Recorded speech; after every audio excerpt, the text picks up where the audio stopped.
नमस्कार। फिर से हाजिर हूँ एक नई कहानी को लेकर के। मैं हूँ राज। आप देख रहे हैं हाईवे 33। दोस्तों, आज की कहानी सौरभ की है। सौरभ लखनऊ के रहने वाले, अब बैंक में काम करते हैं। ये जो घटना उनके साथ में घटी थी 2011 की बात है। सौरभ जो थे शादीशुदा, शादी को उनको कर लगभग 1 साल बीत चुका था और शादी थी लव मैरिज। उनकी पत्नी भी काम करती थी बैंक में और शादी उनकी हो गई। पहले तो उनका प्रेम प्रसंग चला और उसके बाद शादी हो गई।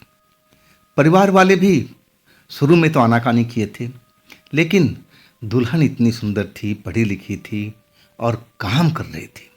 आखिरकार अब परिवार वाले मान चुके थे। सौरभ भी अब खुश थे कि चलो अब कोई टेंशन नहीं है, अब हम दोनों काम करते हैं अपने बैंक में। और इसके 1 साल के बाद जब सौरभ की शादी हो गई थी, तब 1 साल की बाद की ये घटना है। तो चलिए अब सौरभ की अब अंदाज में कहानी को सुनते हैं। दोस्तों, मेरा नाम है सौरभ। मैं लखनऊ का रहने वाला। मेरी लव मैरिज थी। शादी को लगभग 1 साल बीत चुका था। हम पति पत्नी खुश थे। हम दोनों शहर के रहने वाले थे। हमने ग्राम देहात अब देखा तो जरूर था, ट्रेन में जाते हुए, बस से सफ़र करते हुए, फिल्मों में, लेकिन नज़दीक से जा कर के गाँव का रहन सहन कैसा होता है, गांव में लोग कैसे रहते हैं, अब ये सब मुझे देखना था। लेकिन उसके लिए कोई अब समय नहीं मिल पा रहा था और ऐसा कोई हमारा वो जो ठिकाना भी नहीं था कि किसके हम गांव में जाएं, कहाँ जाएं, और वक्त भी नहीं मिलता था। आखिरकार वो वक्त आ गया। हमारे बैंक के जो सीनियर थे, उनकी बेटिया की शादी थी और शादी का इनवाइट हम दोनों को किए थे। कहने लगे कि सौरभ, शादी है बिटिया का, आना है। मैं बोला बिल्कुल जी, हम दोनों लोग आएंगे। कहाँ पर शादी हो रही है? तब वो बोले कि मेरी बिटिया की शादी तो गांव में हो रही है। अब तो मैं और खुश हो गया। मैं कहने लगा, अरे अच्छी बात है, हम लोग चलेंगे। इसके बाद मैं ये बात अपनी पत्नी को बताया। पत्नी भी खुश थी कि चलो अब शहर से थोड़ा हम लोग गांव में चलेंगे, 2-4 दिन उनके घर पर रहेंगे, वहाँ का माहौल देखेंगे और थोड़ा इधर उधर ग्रामीण क्षेत्रों में घूमा जाएगा, नदी किनारा होगा। बहुत तरह का सपना हम लोग संजो रखे थे और वो सपना हम अब हमारा पूरा होने जा रहा था। आखिरकार निश्चित तारीख को हम दोनों पति पत्नी अब उस गांव में चले गए थे। गांव में हमारा खूब स्वागत हुआ। जो हमारे सीनियर थे, मुझे तो बेटा की तरह अब ट्रीट कर रहे थे। और अब उनकी जो इच्छा थी, हम लोग पहुंच गए थे। उनका इच्छा थी कि हम जरूर आएं और हम उनकी इच्छा का पालन किए थे। इसलिए वो बहुत खुश थे कि बेटा आप लोग इतनी दूर आ गए, मुझे तो उम्मीद नहीं थी कि आप लोग आओगे बेटा। मैंने हंसते हुए कह दिया कि सर, आपके बेटे की शादी में नहीं आएंगे तो किस में जाएंगे? देखिए, आपने हुक्म किया और हम दोनों जने आ गए। बहुत खुश थे हमारे सीनियर। अब इसके बाद शादियों का फंक्शन चलता रहा। शादी भी अब बिटिया के हो गई थी और तब जाकर के हम लोग को फुर्सत भी मिला था। और बिटिया तो चली गई थी विदा होकर के। घर बिल्कुल अब सूना पड़ चुका था और हम लोग के पास वही वक्त था। हमारे पास में 2 दिन का वक्त था। अब 2 दिन के अंदर में हम लोग अब पूरा गांव का ग्रामीण क्षेत्र घूम सकते थे। इसके बाद हमने अब सर से पूछा कि सर, आप बताइए अपने एरिया में कहाँ कहाँ देखने लायक चीज़ है। सर तो थोड़ा उदास थे, बिटिया के जाने के बाद में गम में डूबे हुए थे, लेकिन फिर भी उन्होंने हमारी बहुत मदद की है। जो भी उस क्षेत्र में देखने लायक चीज़ था, और उन्होंने बताया कि बेटा नदी किनारे चले जाना, यहाँ चले जाना, वहाँ चले जाना, आप लोग को खेतों में जाओगे अच्छा लगेगा। इसके बाद हम लोग अपना घूमना फिरना शुरू कर दिए। बड़ा अच्छा लग रहा था। हम खेतों में गए ना तो बड़ा अजीब ही एहसास हो रहा था। और फिर नदी किनारे तो डबल मज़ा था। वहाँ तो हम लोग तो काफ़ी देर तक नदी किनारे पर बैठे रहते थे, और ख़ास करके शाम को टाइम को। लेकिन जैसे ही शाम हुआ, अब जो हमारे सीनियर थे उनका फ़ोन आ चुका था कि बेटा सौरभ कहाँ हो, देखो शाम ढल गई है, आइए, शहर का क्षेत्र नहीं है, ये ग्रामीण क्षेत्र है, आप लोग दोनों घर लौट आओ। लेकिन नज़ारा इतना प्यारा था शाम का टाइम का, हम दोनों जाना नहीं चाहते थे, लेकिन सर का हुक्म था, इसलिए हम मन महसूस करके अब वापस लौट गए थे। लेकिन वो नज़ारा हम देखे नहीं थे, इतना इतना बेहतरीन नज़ारा हम छोड़ के जा रहे थे। हम उस जगह पर रुकना चाहते थे, लेकिन अब घर पहुंच गए थे। अब हमारे जो बॉस थे वो कहने लगे, बेटा ये शहर नहीं है, ये गांव है। आपने देखा होगा कि शाम ढलते लोग अपने अपने घरों में आ जाते हैं, और नदी के किनारा शाम के टाइम में अंधेरा होने के बाद में कोई रुकता नहीं है। मैं आपको बताना भूल गया था। मैं चौंक करके अपने सर की तरफ देखा, साहब की तरफ, कि साहब कहना क्या चाहते हैं। मैं जब उनकी तरफ देखा तो वो मेरी तरफ देख के कहने लगे कि तुम जानना चाहते हो ना सर अब कि मैं ऐसा क्यों बोल रहा हूँ। मैंने बोला, हाँ सर, आप बताइए तो सही, कुछ जानकारी दीजिए तभी तुम पता लगेगा। कहने लगे, सौरभ बेटा, अब हमने तो नहीं देखा है, सुनी सुनाई बातें जो मैं आपको बता रहा हूँ। अब आपको ये चीज़ लगता है कि ऐसा होना चाहिए तो आप मान सकते हो, और नहीं तो नहीं भी मान सकते हो। अब अजीब पहली तरह हमें बता रहे थे। अब मुझे कुछ समझ में नहीं आ रहा था कि सर हमारे जो बॉस है कहना क्या चाहते हैं। आखिरकार वो मेन मकसद पाए और कहने लगे कि देखो सौरभ, हमने जो सुना है गांव वालों के मुंह से, कहते हैं कि नदी किनारे और वो एरिया है, जैसे अंधेरा हो जाता है ना तो वहाँ पर चुड़ैल नज़र आती है, सफ़ेद कपड़ों में, कभी लाल कपड़ों में, अब बिल्कुल इंसान की तरह दिखती है। और वो जिसको मिल जाए, दिख जाए ना, तो समझ लो कि उसका काम खत्म है। जब ये बात हमारे बॉस और वो भी बैंक का इतने बड़े अफसर बोले तो मैं तो देखता ही रह गया था कि साहब कैसे अंधविश्वास की बात कर रहे हैं। आज के इस साइंस के युग में भूत प्रेत कहीं होता है? मैं मानने को तैयार नहीं था। अब मेरे जो बॉस थे कह रहे थे, बेटा मैं जानता हूँ तुम लोग शहर के रहने वाले हो और तुम्हें ये हजम भी नहीं होगा, मुझे भी हजम नहीं होता, लेकिन देखो मैं जो तुम्हें बताना था और मेरा कर्तव्य था कि मैं बताऊं। तुम हमारे मेहमान हो, हमारे गांव पर आए हो, और कुछ ऊंच नीच हो जाए तो इसका जिम्मेवार तो मैं ही रहूँगा ना। इससे मैं आपको बताना अपना फ़र्ज समझा। बाकी आप लोग पढ़े लिखे हो, समझदार हो, अपना फैसला आप खुद कर सकते हो। अब इसके बाद तो माहौल ही बदल गया था, बात टॉपिक चेंज हो गया। अब सुबह में जब हम लोग नींद से उठे ना तो हम सोचे कि नाश्ता वास्ता करके कहीं और सैर सपाटा कर लिया जाए। अब बार बार गांव कौन आता है, कब मौका मिलेगा कुछ मालूम नहीं। और दो चार जगह अभी हमें देखना बाकी था जो उस क्षेत्र में था, देखने लायक था। अब बगीचा था, वो बहुत बेहतरीन जगह था बगीचा, जहाँ पर हम लोग जा कर के नज़ारा किए, देखे वहाँ पर, और काफ़ी देर बगीचे में बैठे भी रहे।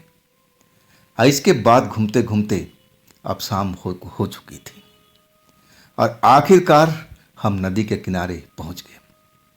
मेरी पत्नी कहने लगी कि कहाँ, हम नदी किनारे क्यों जा रहे हैं? सर ने तो मना किया था ना कि शाम के बाद नदी किनारे में भूत प्रेत होता है। तो मैं अब अपनी पत्नी की तरफ देखकर हंसने लगा और कहने लगा कि तुम भी सर की तरह यही मानती हो ना कि भूत प्रेत होते हैं?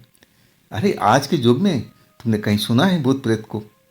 मेरी पत्नी कहने लगी, ना मैंने तो कभी देखा नहीं, हाँ किस्से कहानियों में ज़रूर सुना है।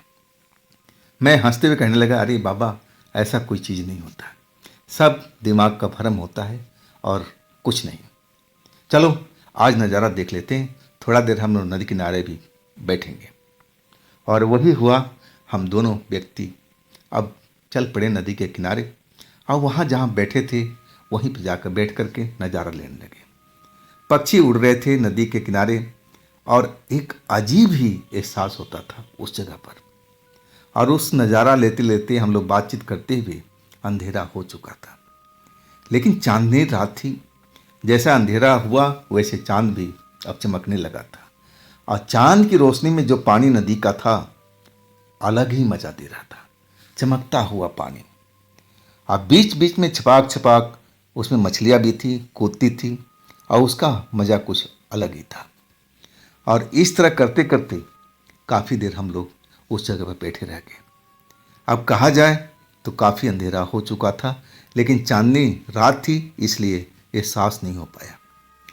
और आखिरकार बॉस का फ़ोन आ गया और गुस्सा होते हुए कहने लगे, सौरभ बेटा, तुम लोग कहाँ पर हो इस टाइम में, घर क्यों नहीं आए? मैंने बोला, सर बस थोड़ा देर हो गई, हम लोग आ ही रहे हैं। मैं ये नहीं बता कि हम नदी किनारे हैं। सर कहने लगे कि बेटा, मैं कल भी आप लोगों को बताया था ना, आप लोग जल्दी आ जाओ, देर मत करो, मैं तुम्हारा इंतज़ार कर रहा हूँ। और इसके बाद फ़ोन कट गया। हम पति पत्नी एक दूसरे की तरफ देखने लगे, और मैं बोला देखो पत्नी से कि सर हमारी कितना चिंता करते हैं, एक पिता की तरह। चलो उनके कहना तो मानना ही पड़ेगा, हम लोग चलते हैं। और जैसे ही हम लोग दोनों आदमी उठे, और जैसे ही हम नदी किनारा छोड़ना चाहा, और तभी सामने से लाल कपड़ों में एक औरत दौड़ती हुई हम लोग की तरफ आने लगी। अब बहुत तेजी से दौड़ती हुई मुझे दिखाई दे रही थी। अब ये नज़ारा जो था अलग ही था। हम दोनों उस औरत की तरफ देखते रह गए, और औरत के बाल खुले हुए थे और तेजी से दौड़ते हुए नदी की तरफ जा रही थी। अब हमने देखा तो हमें तो बस एक ही ख्याल आया कि अरे भाई, ये घर से कोई झगड़ा करके औरत तो भागी नहीं हुई है, कहीं गुस्से में हो, कहीं नदी में छलांग तो लगाने नहीं जा रही है। उस पल तो यही ख्याल आया। मुझे जरा भी अंदेशा नहीं था कि जिस औरत को हम देख रहे हैं, शहर में रहने वाले, और इस चीज़ को तो हम थी, वो भी एकदम हैरान थी और कह रही थी, अरे सौरभ देखो ना, देखो ना, ये औरत तेजी से नदी की तरफ भागती जा रही है, रोकते हैं इसको, पूछते हैं ऐसा क्यों कर रही है। और मैं बिल्कुल उसकी तरफ बढ़ गया, लेकिन उससे पहले मेरी पत्नी आगे थी, और उसने उस औरत का हाथ पकड़ लिया और कहने लगी, अरे बहन, कहाँ तुम इस अंधेरे में भागती जा रही हो नदी की तरफ। और जैसे ही हाथ पकड़ा, मेरी पत्नी ने उसे रोक दिया और कहने लगी, बहन कहाँ भागती जा रही हो, आप जो औरत थी वहीं की वहीं रुक गई। तब मैंने चांदनी रात में देखा, बाल उसके खुले हुए थे, चेहरा एक नॉर्मल इंसान की तरह, एक जो औरत होती है उसी की तरह था, पहनावा भी वैसा ही था लगभग। कोई ऐसा चीज अलग से नहीं था जिसे लगे कि वो इंसान ना होकर के कोई शैतान है, कोई भूत है, कोई प्रेत है। जरा भी कोई बदलाव नहीं था। अब जैसे ही मेरी पत्नी ने उसका हाथ पकड़ा, उसी जगह पर रुक गई। अब फिर वो दहाड़े मार करके रोने लगी। अब मेरी पत्नी भी एकदम भौचक्का, मैं भी भौचक्का। मेरी पत्नी उससे पूछ रही, बहन तुम रो क्यों रही हो, क्या हो गया तुम्हारे को, तुम किस गांव की हो, कुछ तो बताओ अपने बारे में। लेकिन वो औरत बस रोई जा रही थी, रोई जा रही थी। मेरी पत्नी उसको चुप कराने की कोशिश करे कि बहन तुम बताओ तो सही, तुम्हें क्या दुख तकलीफ है, अगर हम लोग का बस में होगा तो हम लोग जरूर तुम्हारी समस्या को समाधान करेंगे, बोलो तो सही। और वो औरत अभी भी रोई जा रही थी। मैं कुछ बोल नहीं रहा था, मेरी पत्नी ही सब कुछ बात कर रही थी, मैं तो बस देखे जा रहा था उस औरत को। और आखिरकार मेरी पत्नी बोलते बोलते थक चुकी थी, लेकिन वो रोई जा रही थी, रोई जा रही थी। अब मेरी तरफ पत्नी मुड़ के बोली कि सौरभ तुम भी कुछ बात करो ना इससे, कहीं तुम्हारी बात को सुन ले। मैं धीरे से बोला कि देखो तुम लेडीज हो, तुम्हारी बात अलग है, ये गांव का माहौल है, और यहाँ पर तुम बात करोगी ना तो तुम्हारी बात अलग है, मेरी बात अलग हो जाएगी। मैं अपनी पत्नी को समझाना चाहा कि तुम ही बात करो और सही रहेगा। मेरी पत्नी फिर उस औरत से बात करने लगी, लेकिन वो अभी भी रोती जा रही थी। और तब मेरी पत्नी गुस्से में हो गई और कहने लगी, बहन अगर तुम्हें रोना है और तो हम लोग जा रहे हैं, जो करना है आप कर लो, जहाँ जाना है आप चले जाओ, अगर आपको बताना ही नहीं है तो हम लोग को फ़ायदा क्या है, हम अपने घर की तरफ जा रहे हैं। और तब वो औरत अचानक जो रो रही थी बिल्कुल चुप हो गई और मेरी पत्नी पूछी कि तुम्हें दर्द क्या है, तकलीफ क्या है, ऐसा क्यों तुम रो रही हो, क्या तुम्हारे घर वालों ने घर से बाहर निकाल दिया, बताओ तो सही। तब वो औरत बोली कि हाँ, मेरा कोई घर बार नहीं है। अब मेरी पत्नी समझी कि ये मजाक कर रही है या गुस्से में बोल रही होगी, घर में जरूर झगड़ा होगा।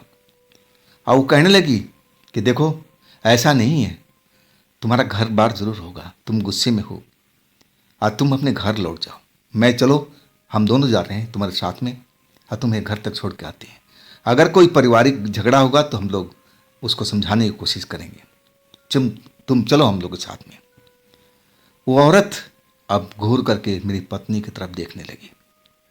मेरी पत्नी कह रही थी कि देखो टाइम मत खराब करो, हम लोग वैसे ही काफ़ी लेट हो चुके हैं और हमें अपने घर भी पहुंचना है, तो चलो।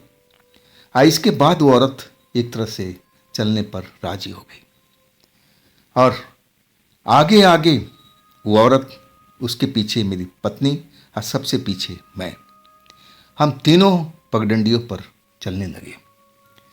अब मेरी पत्नी पूछ रही थी कि अपने घर का रास्ता पर ले चलना, सीधे हम उसी गांव में चलेंगे, इसके बाद तुम्हें घर पर छोड़ करके हम अपने गांव लौटेंगे।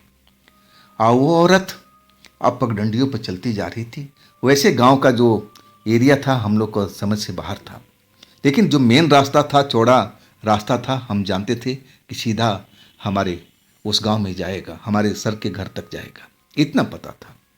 और वो औरत उसी रास्ते पर चल रही थी, मतलब वो जो गांव था, जिस गांव में हम जा रहे थे, उसी गांव की ये भी रहने वाली थी।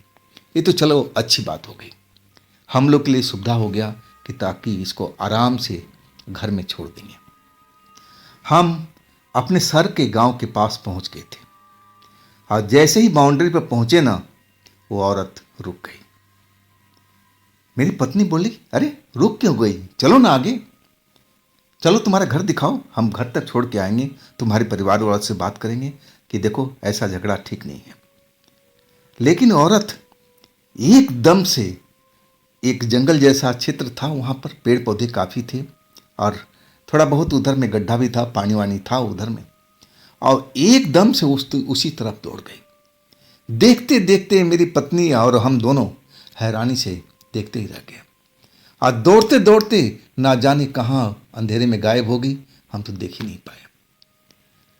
बड़ा ही अचरज भरा वो समय था हम दोनों के लिए कि कैसे हो सकता भाई, ये कहाँ गायब होगी, जबकि गांव आ गया था। बिल्कुल हम लोग गांव की सीमा के पास में आ चुके थे। लेकिन पत्नी ने पुकारना शुरू किया, नाम तो जानते नहीं, नाम पूछा भी नहीं, और चिल्लाते रहे कि बहन कहाँ पर हो तुम, आओ हम लोग के साथ चलो, आओ हमारे साथ चलो। लेकिन कोई जवाब नहीं, कोई नहीं।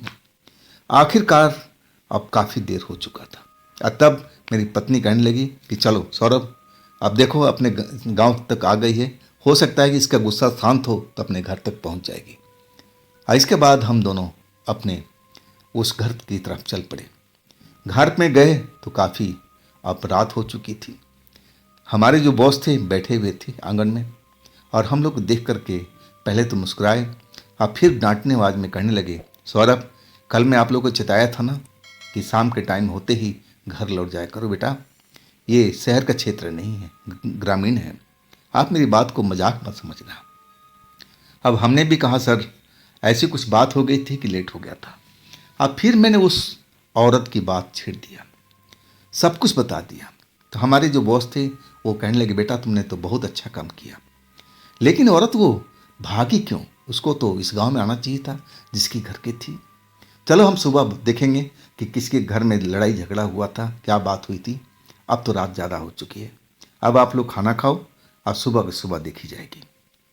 इसके बाद वही खाना पीना, थोड़ा बहुत बातचीत और फिर हम लोग सो गए थे। अगली शाम को हमें लौटना भी था शहर में और हम सुबह उठे तो वही सवाल था कि आखिर वो जो औरत थी किसके घर की थी। ज़्यादा बड़ा गांव भी नहीं था। और इसके बाद हमारे जो बॉस थे, पूरे जो गांव के लोग थे, सबके घर में पूछताछ करना शुरू कर दिया कि आखिर रात में किसके घर में लड़ाई हुई थी और किसकी घर की औरत नदी किनारे भागी थी। लेकिन उस छोटे से गांव में किसी के घर में कोई लड़ाई झगड़ा ऐसा कुछ हुआ ही नहीं था। अब बॉस हम लोग के बात बताए कि देखो भाई, इस गांव में तो किसी के साथ में ऐसा कुछ नहीं हुआ है, जरूर कोई दूसरे गांव की होगी और तभी वो इस गांव में नहीं आई। छोड़ो, अब बात को ख़त्म करते हैं। अब वास्तव में उस टॉपिक को ही हमने बंद कर दिया। लेकिन एक अफसोस था उस औरत के लिए कि आखिर ऐसा वो रात में क्यों दौड़ के जा रही थी, क्या हुआ था उसके साथ में। अब पूरी बात तो उसने कुछ बताई भी नहीं। एक अफसोस अंदर दिल में रह गया था कि हमने उसकी पूरी मदद नहीं की। मेरे पत्नी के दिल में यही मलाल था और मेरे भी यही मलाल था। और इसके बाद शाम के टाइम हम लोग अब ट्रेन पकड़ना था और शहर आना था। और इसके बाद हम लोग शहर भी आ गए और अपने काम में अब बैंक में जुट भी गए थे। सर तो अभी आए नहीं थे, उनकी तो और छुट्टी थी और वो अपना छुट्टी बिता रहे थे। हाँ, हम दोनों अपने काम में अब जुट चुके थे, दिन में अपना बैंक में और शाम को अपने फ्लैट में। अब रोज़ का यही काम था। वो संडे की रात थी। उस दिन हमारी बैंक में तो वैसे ही शनिवार को छुट्टी रहती थी और संडे भी हमारे लिए तो बहुत बड़ी दिन था, उस दिन भी हमारी छुट्टी थी। अब संडे की वो रात थी। सारा दिन हम लोग अब इधर उधर थोड़ा बहुत मार्केटिंग करना था, परचेजिंग करना था, उसमें लगे रहे। फिर कुछ मित्र भी आ गए, उनके साथ भी हमने समय टाइम पास किया। अब फिर खाना वाना खा करके हम जैसे नॉर्मल रात में सोया करते थे 10 साढ़े 10 बजे के आसपास। अब दोनों मियाँ बीवी हम सो चुके थे। लाइट हमारे यहाँ पर बहुत कम जाती थी और जाती भी थी ना तो जल्दी आ जाती थी, इसलिए हमारे फ्लैट में इन्वर्टर वगैरह हमने लगवाया नहीं था। और गर्मी का दिन था और अचानक लाइट चली गई। अब पूरा घर अंधेरे में, हवा पानी पंखा उंखा सब कुछ बंद हो चुका था और गर्मी की वजह से मेरी पहले नींद खुली। और इसके बाद जब मैं उठा तो मेरी पत्नी भी उठ गई, कहने लगी लाइट चली गई है शायद। मैंने बोला हाँ, गई होगी, जल्दी आ जाएगी। यहाँ देखती नहीं हो कितना जल्दी लाइट आ जाती है, ज़रूर कोई काम हो रहा होगा, कोई तार वार टूटी होगी, ये तो नॉर्मल सी बात है। और इसके बाद हम दोनों भैया भी उठ करके बैठ गए थे। अब गर्मी में कौन सोता है भाई, बिजली का इंतज़ार करने लगे। लेकिन 10 मिनट 15 मिनट आधा घंटा हो गया, बिजली अभी तक नहीं आई। और तब हमें खिड़की से देखा तो बाकी जगह पर तो बिजली आ रही थी, हर फ्लैट में रोशनी से नजर आ रहे थे। इसका मतलब बिजली सिर्फ हमारे घर की गई है। और इसके बाद में दरवाज़ा खोल करके मैं अपनी पत्नी से बोला कि मैं ज़रा मेन स्विच चेक करके आ रहा हूँ, कहीं वहाँ से एमसीबी तो ट्रिप नहीं हो गई है, कि कई बार ऐसा भी होता था। और मेरी पत्नी उस घर में रह गई थी। मैं अब बाहर निकल आया था, सीढ़ियों पर जो हमारा मेन स्विच लगा हुआ था, एमसीबी लगा हुआ था, मैं उस जगह पर आ गया था टॉर्च जला करके। आज जब मैं सीढ़ियों पर पहुंचा जहां मेन स्विच लगा हुआ था और जैसे ही टॉर्च की रोशनी मेन स्विच के पास किया, मुझे लाल कपड़ों में एक औरत खड़ी हुई नजर आई। अब बिल्कुल उसके बाल खुले हुए थे, जैसे मैंने नदी किनारे देखा था उस औरत को, वैसे ही औरत कपड़ा पहन रखी थी। और जैसे ही रोशनी पड़ी वो सीधे सीढ़ियों से नीचे उतर गई दौड़ती हुई और फिर अचानक शांति। मैं तो कुछ पल के लिए बस चुप ही रहा, देखता ही रह गया कि कौन थी औरत भाई। मुझे तो लग रहा कि वही औरत थी, लेकिन वो तो गांव की बात है, ये तो काफ़ी दूर हम लोग अब शहर में आ चुके हैं। वो भला इस जगह पर औरत क्यों आएगी भाई। मैं अपने मन में यही सब हिसाब किताब लगा रहा था, अब कुछ समझ में नहीं आ रहा था। और तभी मेरी पत्नी की चीख सुनाई पड़ी।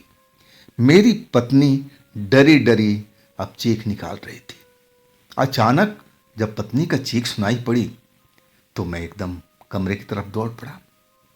और जैसे ही कमरे का दरवाज़ा खुला हुआ था, जैसे ही टॉर्च की रोशनी मैंने अंदर डाला तो वही औरत मेरी पत्नी के पास खड़ी हुई नजर आई। वैसे ही लाल कपड़ा और बाल लंबे लंबे काले काले खुले हुए। और जैसे ही टॉर्च की रोशनी उसको पड़ा, वो मेरी तरफ मुड़ करके देखी और तब मैं उसकी शक्ल पहचान गया। और उसकी जो अब आंखें थी ना, टॉर्च की रोशनी में किसी जानवर की आंख की तरह चमक रही थी। और वो एक हुंकार भरी, और जैसे ही हुंकार भरी ना, मेरी जो टॉर्च थी अब एक झटके से जमीन पर गिर गई। और गिरते ही टॉर्च मेरी बंद हो गई। पत्नी पलंग पर किनारे अब चिल्ला रही है, चीख रही है। मैं दरवाजे के पास में, थोड़ा सा ही फासला था, लेकिन अब मैं तो देख चुका था कि जो औरत है वो गांव वाली है, और यहाँ पर कैसे आ गई। इसकी ये डरावनी शक्ल आज क्यों दिखाई दे रही है, आंखें इतनी चमकती हुई क्यों दिखाई दे रही है, ये यहाँ पर क्यों आ गई है मेरी पत्नी के पास में। अब पत्नी भी चीखे जा रही है, मेरा नाम लेके पुकार रही है, सौरभ सौरभ तुम कहाँ हो। ये चुड़ैल है सौरभ, ये नॉर्मल औरत नहीं है, ये मुझे मार रही थी, मेरा गला दबा रही थी सौरभ, मेरा नाम लेके बार बार रोई जा रही, चिल्लाई जा रही है। अब मैं भी तो सब कुछ देख करके हैरान था। मैं टॉर्च ढूंढने की कोशिश कर रहा हूँ, टॉर्च आखिरकार मुझे मिला, और तब मैंने टॉर्च को फिर जलाया तो टॉर्च जल गई। और उस जगह पर मैंने जो टॉर्च का फोकस किया तो वो औरत अब मुझे नज़र नहीं आई। मेरी पत्नी पलंग पकड़े हुए एक हाथ से, और लग रहा है कि कोई उसका हाथ खींच रहा हो, हाथ फैलाई हुई थी और रो रही थी, कह रही थी कि सौरभ मुझे बचा लो, ये मुझे खींच के ले जा रही है, सौरभ मुझे बचा लो, सौरभ मुझे बचा लो। अब मुझे वो औरत दिखाई नहीं दे रही थी। आखिर ये कैसे गायब होगी भाई, गायब होने के बाद भी मेरी पत्नी के हाथ खींच रही है। अब मैं अपनी पत्नी को बचाने के लिए अब पत्नी के पास पहुंच गया। मैं बोला पत्नी को कि अब तुम घबराओ मत, चिंता मत करो, मैं आ गया हूं। लेकिन मेरी भी हालत कुछ सही नहीं थी, लेकिन मामला पत्नी का था। अब मैं सीधा जाके पत्नी के पास पत्नी का हाथ पकड़ लिया। अब मैं हाथ जैसे पत्नी को छुड़ाना चाह रहा हूं, लेकिन तभी अचानक एक जोरदार थप्पड़ मेरे गाल पर पड़ा, और इतना जन्नाटेदार थप्पड़ था कि लगा कि मैं चक्कर खा के नीचे गिर पाऊँ। लेकिन मैं अपने आप को संभाल लिया, और तभी मेरी पत्नी जोरदार से माता रानी का नाम लेना शुरू किया। माता रानी की जय, माता रानी की जय, जय माता दी, जय माता दी, माता रानी की जय बोलना शुरू कर दिया। मेरी पत्नी जो थी माता की भक्त थी, और यही उसने बोल बोल कर नारा लगाना शुरू कर दिया। और जैसे ही नारा लगाना शुरू किया, जयकार बोलना शुरू किया, अब उस औरत जो अब दिखाई नहीं पड़ रही थी, मेरी पत्नी का हाथ छोड़ दिया। और जैसे ही छोड़ा, अब पत्नी कहने लगी, सौरभ घर से भागते हैं यहाँ से। मुझे भी लग रहा था कि अब इस घर में रुकना ठीक नहीं है। अब फिर मेरे पत्नी का हाथ पकड़े, एक हाथ में टॉर्च था, और हम घर से बाहर निकल गए। सीढ़ियों पर पहुंचे तो जैसे ही टॉर्च की रोशनी सीढ़ियों पर किया, वो सीढ़ियों के नीचे मुझे खड़ी हुई एकदम नजर आई। वही कपड़ा, वही स्टाइल, वैसे ही जुल्फ उसके बिखरे हुए, आंखें बड़ी भयानक भयानक दिख रही थी। डरावना मंजर था वो। और इसके बाद तो हम दोबारा सीढ़ियों पर जाने की हिम्मत नहीं कर पाए। फिर वापसी अपने घर में, और दरवाजा बंद कर दिया। हर फ्लैट में रोशनी थी, हमारे फ्लैट में रोशनी नहीं थी। और मैंने उस वक्त में देखा था एमसीबी हमारा डाउन नहीं था, एमसीबी चालू था। इसका मतलब सब किया धरा उसी औरत का था, उसकी ही जादू से ये सब हमारे घर की बिजली गई हुई थी। अब हम अपने घर के अंदर थे, पलंग पर बैठे हुए, डरे हुए। मेरी पत्नी माता की जय जयकार कर रही है, और साथ में मुझे ही बोल रही थी कि सौरभ आप ही बोलो, माता की जय बोलो, सब कुछ माता सही कर देंगे। और फिर मैंने भी अब पत्नी की जो जैसे बोल रही थी, जैसे जयकार लगा रही थी, मैंने भी लगाना शुरू कर दिया। घंटे भर तक हमने वैसे ही करते रहे। बाहर में हलचल होती रही, कभी कभी दरवाजे पर दस्तक हो रहा था, जैसे कोई दरवाजा को पीट रहा हो। और जैसे ही दस्तक होता था ना, तो हमारे एकदम अंदर आत्मा कांप जाती थी कि वो अभी गई नहीं है, इसी दरवाजे पर है, वो घर के अंदर आना चाहती है। और सबसे बड़ी दुश्मन तो मेरी पत्नी लग रही थी। मेरी दुश्मन जो मेरी पत्नी थी उसी को वो मारना चाहती थी, जैसा मुझे लग रहा था। अब मेरी पत्नी से भला उसकी दुश्मनी क्या हो सकती है भाई। लेकिन माता रानी की जय जयकार बोलते हुए अब 1 घंटा बीत चुका था, और उसके बीच में अभी तक लाइट नहीं आई थी। और दरवाजे पर आहट होता था जैसे कोई आ रहा हो, जा रहा हो।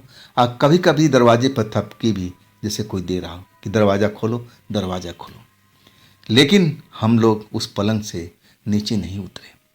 मेरी पत्नी वैसे ही जय जयकार करती रही, मैं भी जय जयकार करता रहा कि माता रानी अब हमारी रक्षा करो, माता रानी अब हमारी रक्षा करो।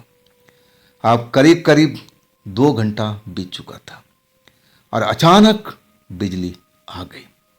जैसे ही बिजली आई, पंखा चलना शुरू हुआ, रोशनी हर तरफ हो गई। और इसके बाद जो बाहर में आवाज़ आ रही थी आने जाने की, दस्तक की, तो देखा अब सब कुछ महसूस किया कि शांत हो चुका था। हमने टाइम देखा तो सुबह के 3 बज गए थे। अब हमारी थोड़ी बिजली आने के बाद में जान आई, लेकिन अभी भी मेरी पत्नी माता रानी का नाम लिए जा रही थी। अब मुझे भी कह रही थी कि सौरभ बोलते रहो, माता रानी का जय जयकार करते रहो, माता रानी सब कुछ अच्छा करेगी। देखो लाइट आ गया ना, अब सब कुछ सही हो जाएगा। आखिरकार अब 5 बज गया था। अब खिड़की पर अब सुबह का उजाला दिखने लगा था। आज जब उजाला दिखना शुरू हुआ तब हमारी हिम्मत जुटी थी। इसके बाद जैसे ही पूरा सुबह हो गया तो हम बाहर निकले।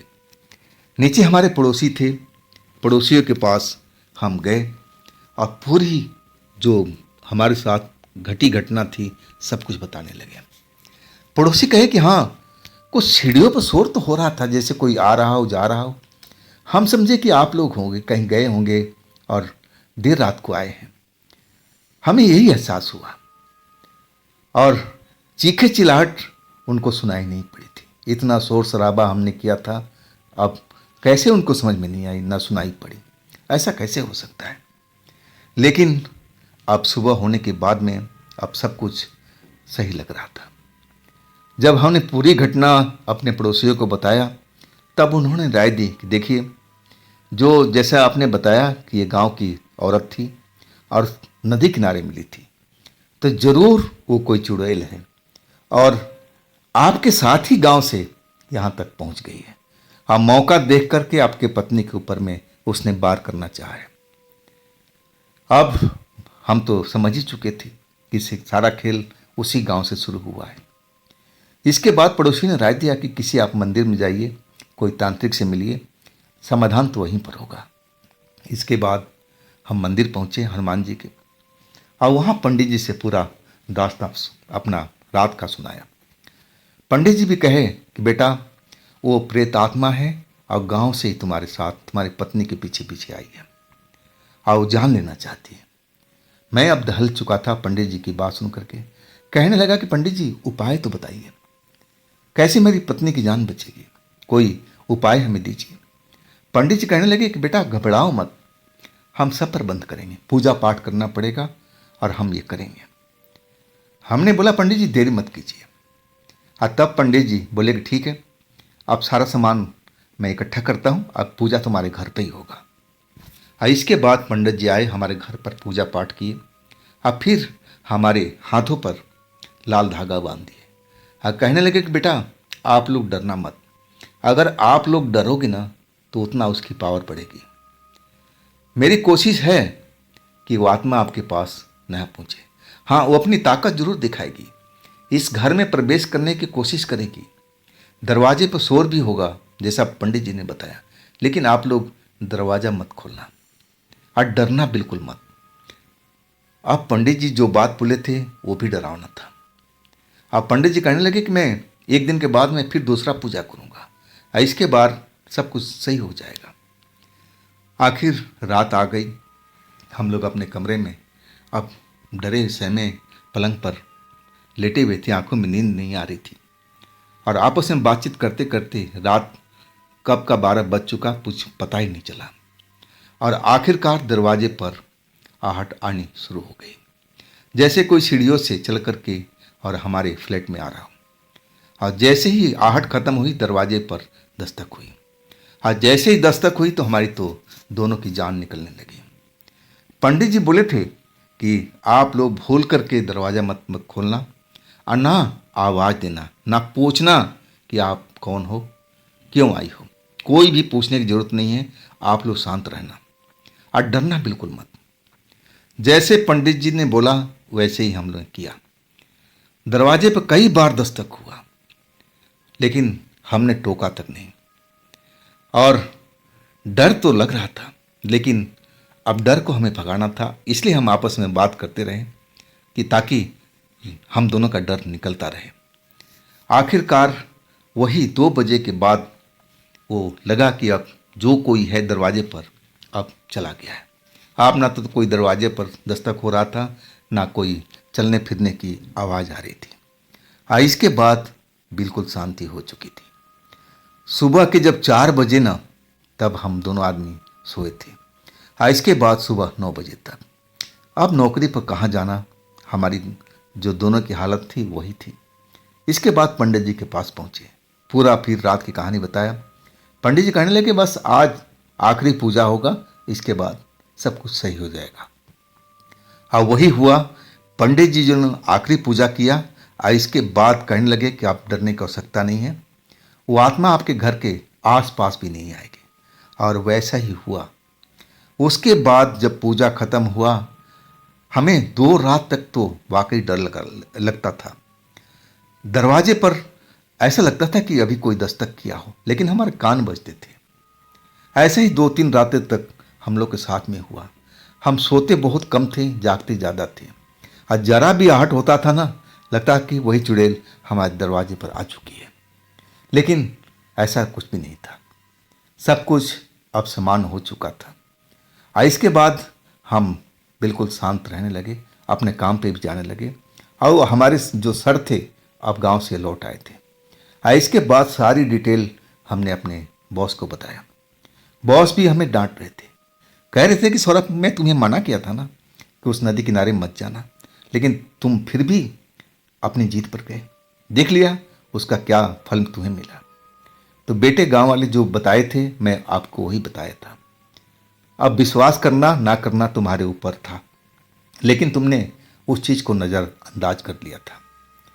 बेटे जो बड़े बूढ़े होते हैं गांव के वो झूठ नहीं बोलते, उनको देखा होगा, उस चीज़ को किसी ने देखा होगा और तभी तो बताए थे। इसके बाद मुझे समझ में आ गई थी कि हाँ वास्तव में चुड़ैल होती है, हम तो भुगत चुके थे। तो दोस्तों ये थी सौरभ जी की अपनी आपी थी। अगर आपके पास भी ऐसा कोई आप बीती कोई घटना है तो आप मुझे इंस्टाग्राम पर या मेरे व्हाट्सएप नंबर पर अपनी घटना अपनी कहानी को आप शेयर कर सकते हैं। दोस्तों ये भी चैनल आप ही का है, तो इसको भी अपना प्यार दीजिए, दुलार दीजिए, लाइक कीजिए, सब्सक्राइब कीजिए, शेयर कीजिए। और फिर हम मिलते हैं अगले रोज़ एक नई घटना एक नई कहानी में। आप लोग अपना ख्याल रखिएगा। नमस्कार।